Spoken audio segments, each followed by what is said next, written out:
si orang yang selingkuh ini, si orang yang menyelingkuhi ini kayak, ini nih yang gue suka dari dia. Tapi gue nggak mau kehilangan ini dari dia. Tapi gue nggak mau kehilangan ini dari dia gitu. Nah, siklus itu bakal terus ada. Siklus itu bakal terus berlanjut. Dan siklus ini berakhir ketika si yang selingkuh ini ambil keputusan buat milih satu di antara semuanya dan mengakhiri aksi perselingkuhannya based on keinginan dia sendiri.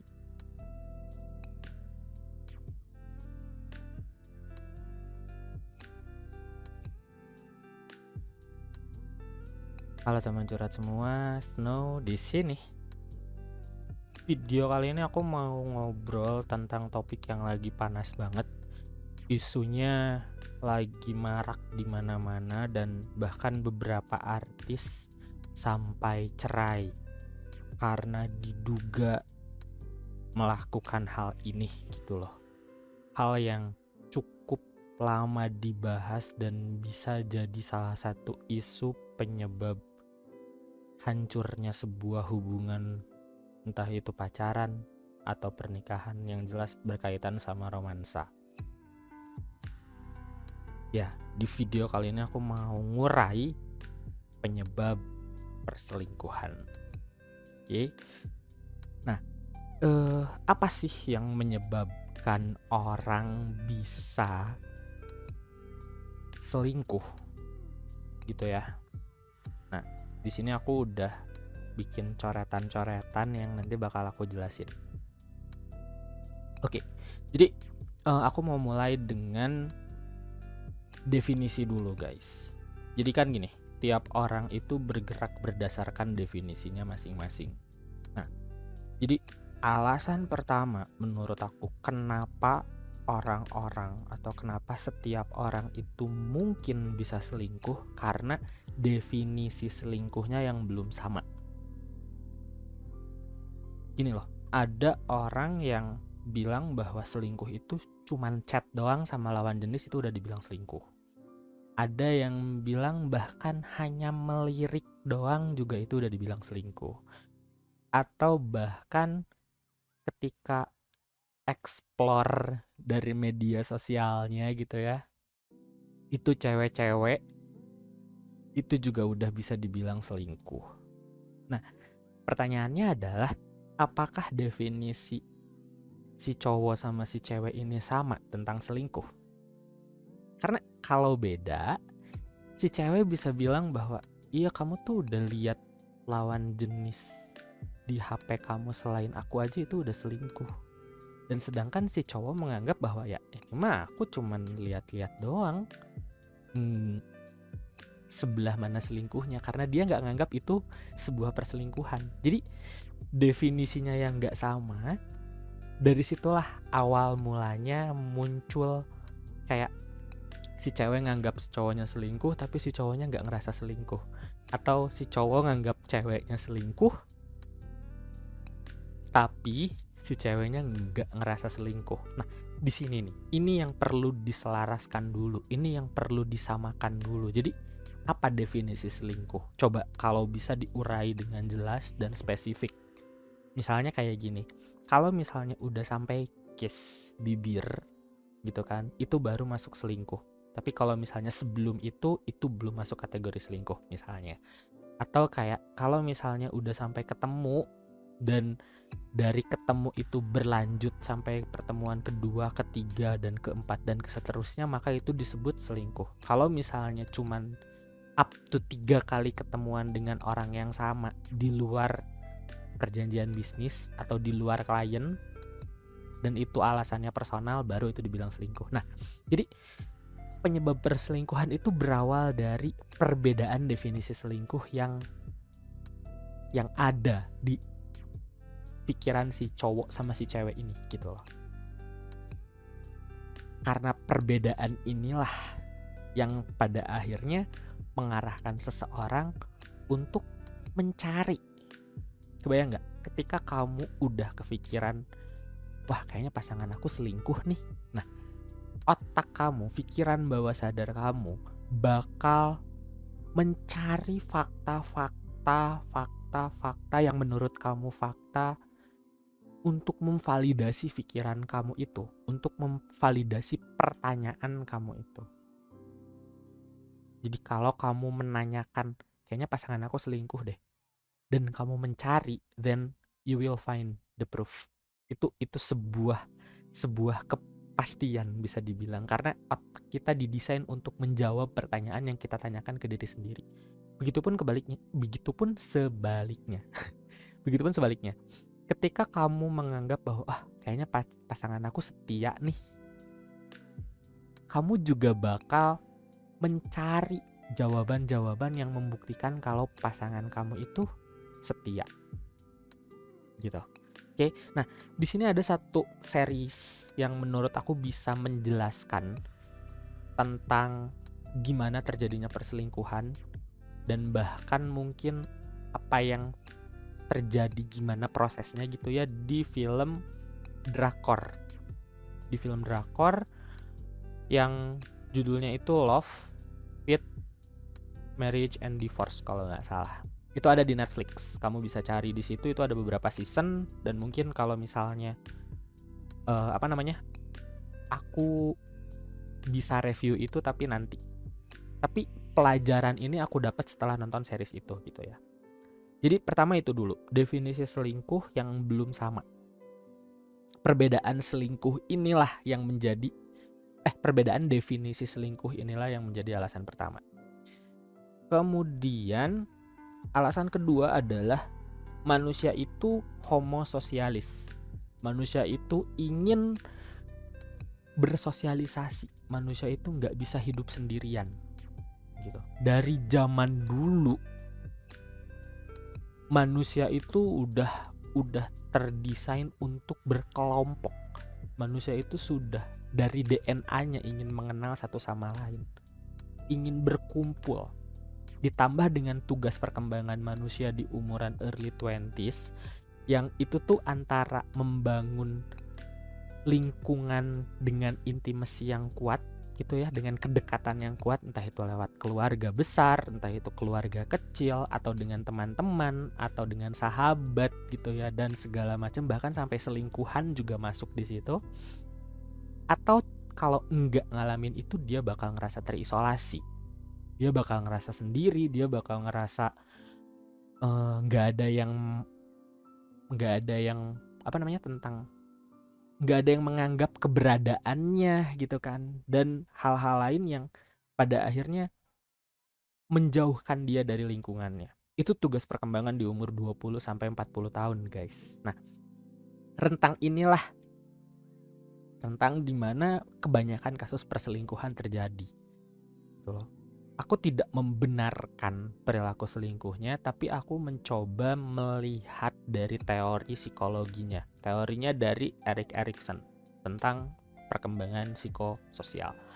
Nah, dari dua alasan itu,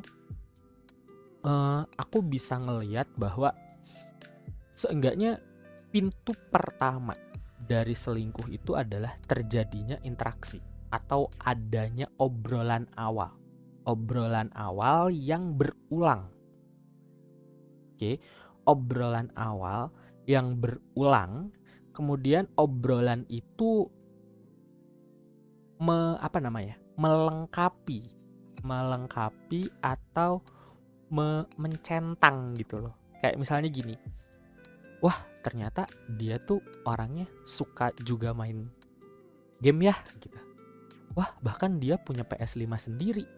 Aku pengen main PS5 sih, tapi aku nggak punya. Kayaknya seru deh kalau misalnya main PS bareng dia.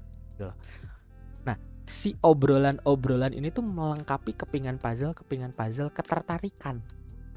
Makanya dari interaction muncullah interest. Mulai muncul ketertarikan gitu kan. Entah itu persamaan atau perbedaan yang bikin kamu bisa semakin tertarik sama doi. Dari situlah baru muncul intimacy. Intimacy ini nggak harus selalu sampai have sex. Intimacy ini lebih ke arah kedekatan emosional, lebih ke arah kayak kamu sama dia tuh udah ada common language-nya, udah ada bahasa yang sama. Misalnya bahasa yang sama tentang hal yang menurut kalian menyenangkan adalah jalan-jalan sore. maka kalian berdua bakal ngabisin waktu untuk jalan-jalan sore gitu. Kalian berdua tertarik banget buat ngobrolin soal politik, maka obrolan soal politik inilah yang melekatkan kalian satu sama lain. Jadi berawal dari interaksi yang suka ngobrolan politik, terus informasi kalian juga saling melengkapi dan membuat kalian saling tertarik. Terakhir ada kedekatan di antara kalian tentang ngomongin soal politik, yang pada akhirnya ketertarikan soal obrolan politik ini ke arah romansa gitu. Nah, ini yang jadi landasan kenapa orang disebut selingkuh, karena saat ini sudah punya pasangan. Kalau misalnya single nggak ada masalah. Kalau misalnya single kamu mau deket 10 cewek juga, kalau emang single ya nggak masalah gitu loh. Tapi kalau misalnya 10 ceweknya kamu jadiin pacar semua, nah itu yang jadi masalah gitu. Nah, tapi gitu ya, tapi situasi kamu saat ini di hubungan kamu itu mulai hambar. Situasi kamu di hubungan yang kamu punya ini, si interaction, interest, dan intimasinya tuh tidak sekuat itu. Tapi awalnya pernah ada di titik itu, cuman sekarang sudah tidak ada lagi di titik itu. Karena menurut penelitian dari John Gottman, kalau nggak salah, itu kita bakal melalui fase yang sama di awal. Itu sekitar 18-24 bulan yang disebut dengan honeymoon phase. Setelah 24 bulan ini, setelah 2 tahun ini, maka kecenderungan si menggebu-gebunya itu berkurang gitu. Nah, ini yang jadi alasan si yang menggebu-gebunya ini berkurang dan melihat orang baru gitu loh. Nah, dalam melihat orang baru, maka itu masuk lagi ke honeymoon phase di 0 bulan. Ditambah kamu mabok hormon ketika sedang jatuh cinta. Nah, penjelasan tentang mabok hormonnya aku simpen nanti di cards ya, di cards, atau nanti aku tulisin linknya di deskripsi. Disitulah momen dimana kamu jadi auto kasmaran sama yang sebelumnya udah hambar, ditambah orang baru mabok hormon, udah mabok hormon terus kayak ketertarikannya itu mulai menggebu-gebu gitu kan. Barulah di situ muncul keinginan untuk berkembang biak, naluri dasar manusia gitu. Hormonal banget, itu dorongan hormonal banget yang gak bisa dikontrol. Sebenarnya bisa dikontrol kalau sadar, tapi kalau misalnya diikutin itu bakal kesulitan banget buat ngontrolnya. Nah, dari situlah pada akhirnya momen ketika mabok hormonnya kamu udah selesai sama orang baru gitu ya, baru muncul kesadaran bahwa iya ya, kok gue udah sejauh ini sama dia ya gitu. Anggap orang pertama ini A dan orang keduanya ini B gitu. Kamu adalah si C. Nah, si kamu ini si C sama A ini kan udah hambar nih, mulai menggebu-gebu lagi sama si B ini nih. Ketika si B ini diikutin, si produksi hormonnya tuh makin lama gradually menurun. Setelah menurun, baru kesadarannya muncul. Kenapa ya sekarang nggak semenggebu-gebu itu lagi ya sama si B? Tapi kok ngelihat A sekarang jadi lebih menarik ya? Kok gue bisa ya selingkuh sama A? Padahal kan A ini punya ini gitu loh. Gue juga nggak mau nih kehilangan A. Tapi di sisi lain, gue juga punya hal yang bikin gue tertarik dari si B. Ada nggak ya si C yang ngelengkapin kedua-duanya? Yang bagian A ada, bagian B ada, dan one day let's say ketemu sama si C. Nah, prosesnya terjadinya sama lagi. Kebayang nggak? Jadi yang bikin orang selingkuh itu karena mabok hormonnya, guys. Mabok hormon ditambah keadaan keadaan hubungan saat ini sedang sangat hambar. Karena hormonnya sudah tidak semenggebu-gebu itu lagi. Tapi ketika udah mulai turun, baru deh mulai bisa ngelihat lagi ketertarikan ke orang, ke pasangan yang saat ini atau pasangan yang sebelumnya. Gitu loh. Jadi pada dasarnya gitu ya, siklus yang barusan gitu, kayak kamu punya pasangan, terus hormonnya kamu udah nggak semenggebu-gebu itu, ngelihat orang baru, si orang baru ini terlihat nampak lebih menarik gitu ya, karena memang nalurinya manusia. Nah setelah itu baru ngejar si yang orang baru, dan gradually hormonnya menurun, entah nanti ada orang baru lagi atau orang lama gitu kan. Jadi kayak pada akhirnya kita melihat sesuatu, si orang yang selingkuh ini melihat sesuatu yang menarik dari setiap orang, karena dia mempertanyakan itu ke diri sendiri, kayak apa sih yang menarik dari dia, apa sih yang menarik dari dia, apa sih yang menarik dari si A, si B, si D misalnya gitu kan. Nah pikiran bawah sadarnya bakal menjawab pertanyaan itu. Si A ini menarik karena ini nih, si B ini menarik karena ini nih, si C ini menarik karena ini nih gitu. Nah setiap poin ketertarikannya itu complementary each other, dan dia pengen punya itu semua dari setiap pasangannya. Nah itu alasan kenapa orang mempertahankan si A, si B, si D. Dan bahkan mungkin bisa nambah lagi ke E, ke F, ke G, ke H, ke J, sampai AA, AB, AC gitu loh. Karena si orang yang selingkuh ini, si orang yang menyelingkuhi ini kayak ini nih yang gue suka dari dia, tapi gue gak mau kehilangan ini dari dia, tapi gue gak mau kehilangan ini dari dia gitu. Nah siklus itu bakal terus ada, siklus itu bakal terus berlanjut. Kebayang sampai sini? Nah siklus itu bakal terus berulang, bahkan bisa ke banyak orang dalam waktu bersamaan, dengan pola yang sama gitu. Berawal dari interaksi, ngobrol, kemudian muncul ketertarikan, kedekatan, yang nanti dari kedekatan ini menuju ke arah romansa. Ujungnya ya bikin anak, ujungnya ya have sex. Setelah have sex, terus si hormonnya gradually berkurang gitu ya. Produksi hormon dari hipotalamusnya itu mulai berkurang. Disitulah muncul kesadaran bahwa anjing, kenapa ya gue bisa ninggalin dia dari dia gitu loh. Padahal dia ini gini loh. Tapi dia ini gini loh. Cuman bentar, kalau gue bandingin dia tuh lebihnya di sini, dia tuh kurangnya di sini. Jadi kayak pada akhirnya semua power dari setiap orang yang berbeda itu sama.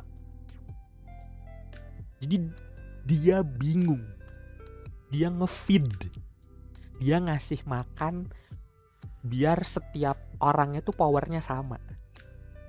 Dia sendiri gak sadar ngelakuin ini, tapi sadar-sadar dia udah kebingungan. Sekali lagi ya, dia gak sadar ngelakuin ini, tapi sadar-sadar dia udah kebingungan. Dan siklus ini berakhir ketika si yang selingkuh ini ambil keputusan buat milih satu di antara semuanya dan mengakhiri aksi perselingkuhannya based on keinginan dia sendiri.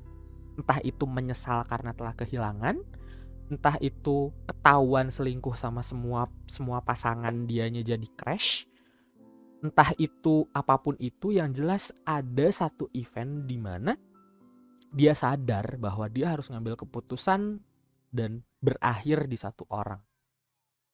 Baru di situ titik selingkuhnya selesai. Kebayang ya sampai sini? Jadi buat aku pada dasarnya perselingkuhan ini bakal terjadi gitu. Aku bisa bilang kemungkinan orang selingkuh itu bakal selalu ada. Karena ya tadi ya, karena manusia itu homo sosialis ditambah dorongan hormon yang based on DNA. Terus si hubungan yang sekarang udah gak semenggebu-gebu lagi. Dan tiap orang ingin mencari perasaan menggebu-gebu itu. Jadi dari 4 alasan itu, makanya dia melakukan perselingkuhan.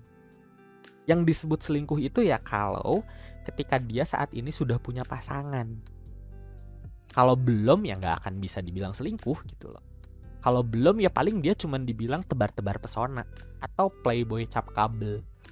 Atau mungkin jauh-jauhnya bisa dibilang penjahat kelamin atau apapun itu. Tapi yang jelas ketika udah punya pasangan, disitulah titik perselingkuhan. Tapi kalau belum, gak akan dibilang selingkuh. Oke. So, aku mau ngasih kesimpulan bahwa penyebab perselingkuhan itu ada beberapa alasan. Yang pertama karena definisi perselingkuhannya berbeda. Yang kedua itu karena memang manusia itu homo sosialis. Manusia itu pengen bersosialisasi dengan banyak orang.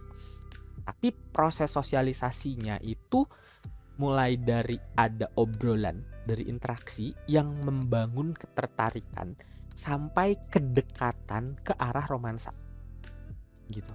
Karena naluri manusia itu ya kalau nggak survival ya memperbanyak keturunan. Memperbanyak keturunan inilah yang kedorong sampai akhirnya dia membangun hubungan baru dengan orang baru, dengan situasi di mana dia sendiri udah punya pasangan saat itu. Nah, proses ini bakal terus berulang sampai si yang selingkuh ini sadar bahwa gue nggak bisa nih selingkuh lagi, gue harus milih satu di antara semuanya. Kalau itunya nggak keluar, selingkuhnya bakal terus jalan. Oke, kebayang ya sampai sini ya.